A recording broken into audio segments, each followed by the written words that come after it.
there are fans that will buy them all up and then go, hey, #1 album of the week. I can't believe I've reached #1. I'm in my 80s and I'm still making #1 albums. No, you're not. Hello, thank you for clicking on this video. I've been wanting to make this video for quite some time now, just never really knew how to approach it, and I still don't. But the reason why is because today I received my new Metallica, the Black Album, but this is limited edition, and that's kind of what I want to talk about. I'll just show you this vinyl as I'm here. Limited edition, apparently. Don't know if you can see that too well. Probably not.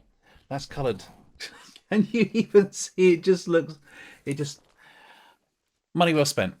Money well spent.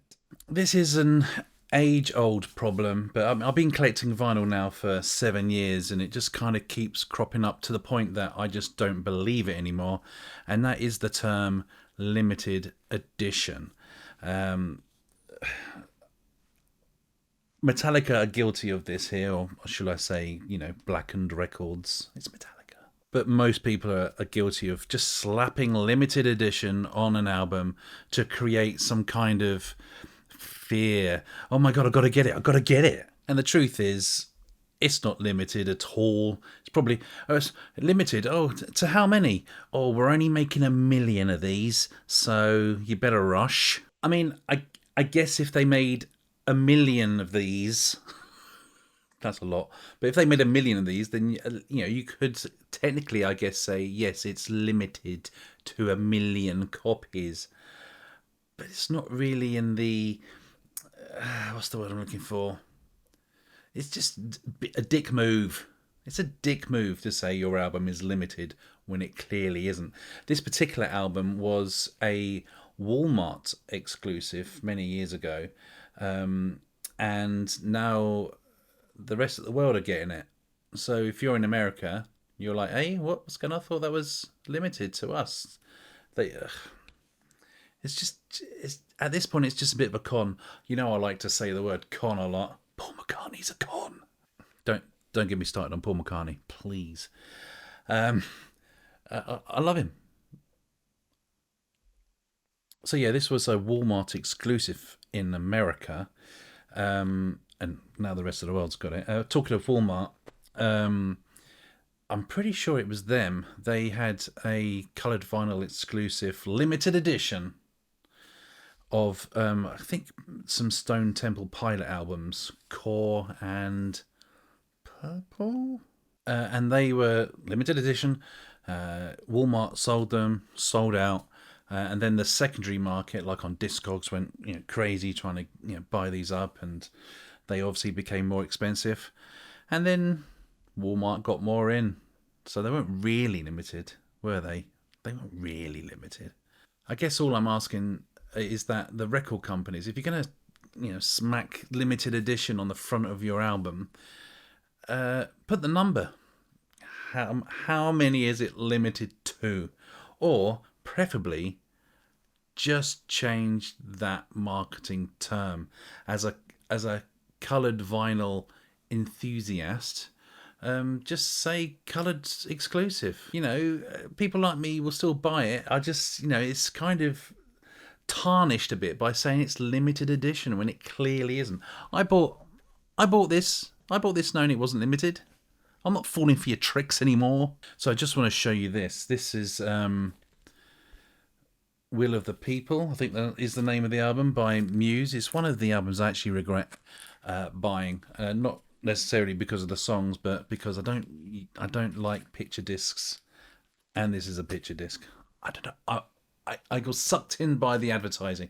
It's one of those stereotrope ones that when you turn and you look at it through a bloody camera phone, it moves. It's animated. But anyway, so I don't know if you can see this. Let me get in there. Can you see that? 7,337 of 8,000. Now, that's great. Something happened though. I was sent another one. Oh, hang on, I better show you. I was sent another one. I didn't ask for it. I was like, oh yeah, quid's in. I'm gonna sell one. Awesome. Slight problem.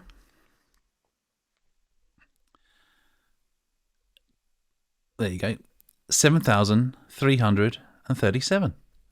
It's the exact same number as the other one. So how do they do these limited editions when it comes to doing limited edition? Do they just go my name and that's your number? And you can have two, by the way, if you want.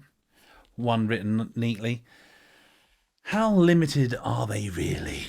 So even when they are genuinely limited to 8,000, they're obviously going to make some more for damages and bad presents and stuff. But I didn't ask for that, and I just got it, and it was the same number, which I found weird. If you know why, let me know. Not why I was sent an extra one. I just mean why it would be the same number, obviously. So to summarise, stop calling it limited edition when it really isn't limited edition. I think at this point, possibly you're not fooling anyone. You must still be fooling quite a lot of people. Paul McCartney fans, for instance, will lap up his coloured vinyls. Crazy, crazy. Do you know what actually bugs me more about that? Is that he releases so many, and there's so many. I told you not to get me started. He he releases so many that there are fans that will buy them all up and then go, hey, number one album of the week. I can't believe I've reached number one. I'm in my 80s and I'm still making number one albums. No, you're not. You're making multiple copies so people will buy multiple copies, and you know your fans will do it. So it's just not. Yes, it's a con. It's a con. Told you not to get me started on Paul McCartney. I loved the guy. Such a shame. Anyway, I'm going because you got me started on Paul McCartney again, and now I'm angry. It's your fault, that. That's your fault. Pricks. See you later.